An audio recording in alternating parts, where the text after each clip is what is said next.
नमस्कार दोस्तों, आज फिर आपका स्वागत है क्राउन इमिग्रेशन के यूट्यूब चैनल पर। तो आज की वीडियो उन बच्चों के लिए डेडिकेटेड है जो बच्चे ऑलरेडी एमबीबीएस किसी भी कंट्री से कर रहे हैं, उन्होंने फर्दर ट्रांसफ़र लेनी है किसी भी कंट्री में, तो उनके लिए this is very dedicated video है, स्पेशली रोमानिया। तो रोमानिया की कुछ यूनिवर्सिटीज़ ओपन हो चुकी हैं जिन्होंने ट्रांसफ़र वाले स्टूडेंट्स को एक्सेप्ट करना है। तो अगर आप किसी भी कंट्री में अपनी एमबीबीएस कर रहे हैं, स्पेशली वो स्टूडेंट जो यूक्रेन से इफेक्टेड हैं, वो इमीडिएटली क्राउन इमिग्रेशन के साथ संपर्क करें ताकि हम आपका केस इन टाइम अप्लाई करें, क्योंकि उसके अंदर नंबर ऑफ़ डॉक्यूमेंट्स की रिक्वायरमेंट रहती है। तो डॉक्यूमेंटों के बारे में डिस्कस करेंगे, तो बाकी प्रोसेस के बारे में भी डिस्कस करेंगे, फीसिस के बारे में भी डिस्कस करेंगे। अगर आपका बजट इतनी फीसिस का है जो मैं डिस्कस करूँगा, तो मैं आपका केस इमीडिएटली प्रोसेस कर सकता हूँ।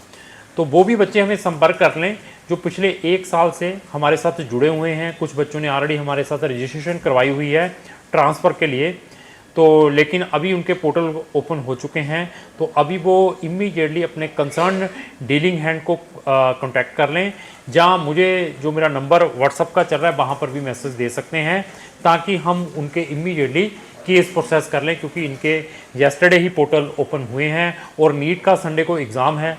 तो नीट का एग्ज़ाम देने के बाद लोगों का और रश पड़ेगा न्यू एडमिशन्स का। हमारे लिए न्यू एडमिशन बहुत इजी है इंस्टेड ऑफ ट्रांसफ़र एनी हो। तो डॉक्यूमेंटों के बारे में डिस्कस करेंगे।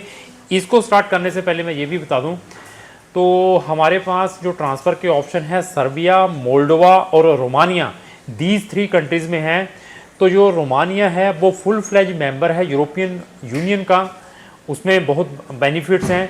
तो सर्बिया या मोल्डोवा बताया, ये भी आने वाले टाइम में यूरोपियन यूनियन के साथ ज्वाइन करेंगी, लेकिन these are not the European Union part. तो कब ज्वाइन करेंगी आप गूगल में डालें when Serbia will join with European Union, तो आपको वहाँ का डाटा मिल सकता है। मोल्डोवा का डालें तो वहाँ का भी डाटा ऐसे मिल सकता है। तो अभी डॉक्यूमेंटों की क्या रिक्वायरमेंट रहती है, फीसिस के बारे में डिस्कस करेंगे। 7,500 यूरो की फ़ीस है, 7500 यूरो की फ़ीस है रोमानिया के अंदर, जिन्होंने रोमानिया में अपनी एमबीबीएस करनी है। लेकिन अभी क्वेश्चन आता है कि रोमानिया किस साल तक के बच्चों को एक्सेप्ट करती है, अप टू 4 ईयर्स, मतलब 3 साल वाले को तो ले लेती हैं, बाकी 4 ईयर्स वाले को बहुत सारी डिफ़िकल्टीज आती हैं। लेकिन सर्बिया, मोल्डोवा 4 ईयर्स वालों को अप टू 3rd ईयर्स तक एक्सेप्ट करती हैं। लेकिन अभी डॉक्यूमेंटों के ऊपर बात करते हैं, और उसको स्टार्ट करने से पहले फीसिस के बारे में बता दूं। 7500 यूरो की फ़ीस है, 7,500 यूरो की फ़ीस है रोमानिया के अंदर। सर्बिया में डालना है 5500 से लेकर 6500 यूरो की वहाँ पर फीस है। मोल्डोवा में डालना चाहते हैं 4500 से लेकर 5500 यूरो तक की आपको मोल्डोवा के अंदर फ़ीस मिलेगी। अगर आप इतनी फ़ीस अफोर्ड कर सकते हैं तो आपका मोस्ट वेलकम है। इधर आप पाकिस्तानी स्टूडेंट हैं, इंडियन स्टूडेंट हैं, नेपाली, बांग्लादेशी, व्हाट्सएवर कंट्री के स्टूडेंट हैं, तो आपका मोस्ट वेलकम है फॉर ट्रांसफ़र। अभी डॉक्यूमेंट, सबसे पहले आपकी आइडेंटिटी, पासपोर्ट की कॉपी हमें चाहिए। दूसरा आपका रेजिडेंसी परमिट, जिस कंट्री से आप अपनी एमबीबीएस कर रहे हैं वो बहुत इंपॉर्टेंट है। अभी इसके अंदर क्वेश्चन आता है कि सर मैं कजाकिस्तान से, किर्गिस्तान से, उज्बेकिस्तान से, जॉर्जिया, आर्मीनिया, साउथ अमेरिकन जो कैरिबियन कंट्री, वहाँ से एमबीबीएस कर रहा हूँ, क्या मुझे भी ये यूनिवर्सिटी एक्सेप्ट कर सकती हैं? बिल्कुल, आपको भी एक्सेप्ट कर सकती है, मैं आपको अप्लाई कर सकता हूँ, लेकिन डिसीजन जो देना है उनकी एडमिशन कमेटी ने देना है आपके सारे क्रेडिट चेक करने के बाद। तो this is again depend with the admission committee, but आपको ट्राई ज़रूर लेनी चाहिए यहाँ पर, अगर आपने अच्छी यूनिवर्सिटीज़ और अच्छी कंट्री से अपनी एमबीबीएस करनी है। तो एमबीबीएस के बेनिफिट क्या है रोमानिया में करने के, इसकी मेरी नंबर ऑफ़ वीडियोज़ है, वहाँ जाकर भी आप देख सकते हैं।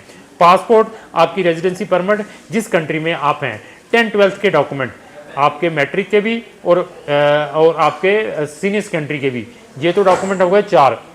उसके बाद आपके transcript, it is very very important, जो आपने स्टडी कंप्लीट की है that should be in English language में होने चाहिए। उसके अंदर सारा का सारा मेंशन होना चाहिए जो जितनी स्टडी आपने कंप्लीट की है। अगर आपने 3 सेमेस्टर की है, 4 सेमेस्टर की है, या 6 सेमेस्टर की है, या 7 सेमेस्टर की है, तो आपके प्रॉपर ट्रांसक्रिप्ट विद सील्ड वहाँ की यूनिवर्सिटीज़ की ऊपर स्टैम्प भी होनी चाहिए। और इसके अलावा 4th डॉक्यूमेंट हमारे पास कौन सा है, आपका सिलेबस। एमबीबीएस का हमें सिलेबस की भी रिक्वायरमेंट है, जिस कंट्री से आप अपनी एमबीबीएस कर रहे हैं उस सिलेबस को भी आपने हमें प्रोवाइड करना है। और इसके अलावा डॉक्यूमेंट है ग्रेडिंग सिस्टम, वहाँ पर ग्रेडिंग सिस्टम क्या है, वहाँ पर क्या कोई CGPA चलता है या कोई परसेंटेज चलती है, वो भी आपने हमें प्रोवाइड करनी है। तो बहुत ही इंपॉर्टेंट डॉक्यूमेंट है बोनाफाइड सर्टिफिकेट। बोनाफाइड सर्टिफिकेट क्या है कि आप एक एक्टिव स्टूडेंट हैं। एक्टिव स्टूडेंट मीन्स कि आप जिस एक्सपेल्ड स्टूडेंट नहीं है या टर्मिनेटेड स्टूडेंट नहीं है, जहाँ आपको यूनिवर्सिटी ने निकाले हुए स्टूडेंट नहीं है, तो आपको अपनी यूनिवर्सिटी से एक लेटर देना पड़ेगा कि you are the active student, तो उस यूनिवर्सिटी में हैं। तो ये चीज़ें हमें आपकी चाहिए। उसके बाद ही हम ये सारे डॉक्यूमेंट उन रिस्पेक्टिव यूनिवर्सिटीज़ को भेजते हैं, वो एवेल्युएट करते हैं, उसके बाद डिसीजन देते हैं।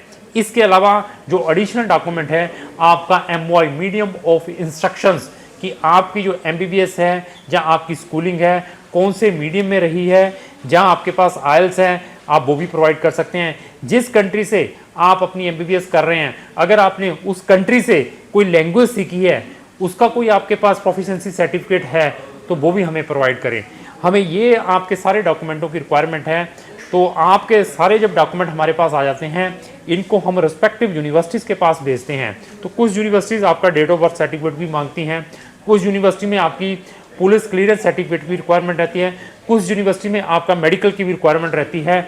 अगेन डिपेंड है कि आप कौन सी यूनिवर्सिटी, कौन सी कंट्री के अंदर अपना एडमिशन डाल रहे हैं। तो फिर मैं बता दूं, जिन्होंने अपना ट्रांसफ़र इन कंट्रीज़ में 3 में लेना है, और मैं ये बताऊं वहाँ की बेस्ट यूनिवर्सिटीज़ में एडमिशन्स करवाएंगे, उनकी आपने रैंकिंग चेक कर लेनी है, उनका आपने रिव्यू चेक कर लेना है गूगल के ऊपर। ऐसे नहीं है कि प्राइवेट यूनिवर्सिटीज़ हैं वहाँ पर जो नई नई खुली हैं, सिर्फ झांसा देकर आपका एडमिशन्स दे रही हैं, उन यूनिवर्सिटीज़ को अवॉइड करें। मैंने फिर बता दिया, अगर आपने MBBS करनी है, एटलीस्ट रेनॉल्ड यूनिवर्सिटीज़ हो, चाहे छोटी छोटी कंट्री में भी हो, पब्लिक यूनिवर्सिटीज़ हो, उनका आप रैंक चेक करें, उनकी आप स्टैंडिंग चेक करें, उनके आप रिव्यू चेक करें, thereafter you will get the admission. तो आपके लिए रोमानिया आ चुका है, मोल्डोवा आ चुका है और सर्बिया आ चुका है, और वहाँ की अच्छी यूनिवर्सिटीज़ में हम आपके ट्रांसफ़र के लिए हेल्प करेंगे। और अभी तीनों कंट्री में अगर आपने न्यू एडमिशन लेना है, वो हमारे लिए और इजी है। वो भी बच्चे अपने नीट एग्ज़ाम के बाद संपर्क कर सकते हैं, अगर उनका बजट 5500 यूरो से लेकर, मतलब 4500 यूरो से लेकर 7500 यूरो का है। तो हमारे पास 60 कंट्रीज़ हैं, 60 कंट्रीज़ हैं जहां पर हम आपको MBBS के ऑप्शंस प्रोवाइड कर सकते हैं। जिन्होंने न्यू एडमिशन लेना है, अगर वो आप ऑप्शन चाहते हैं, सबसे पहले आप मुझे बजट और अपनी प्रोफाइल भेजें, उसको देखने के बाद वी कैन सजेस्ट।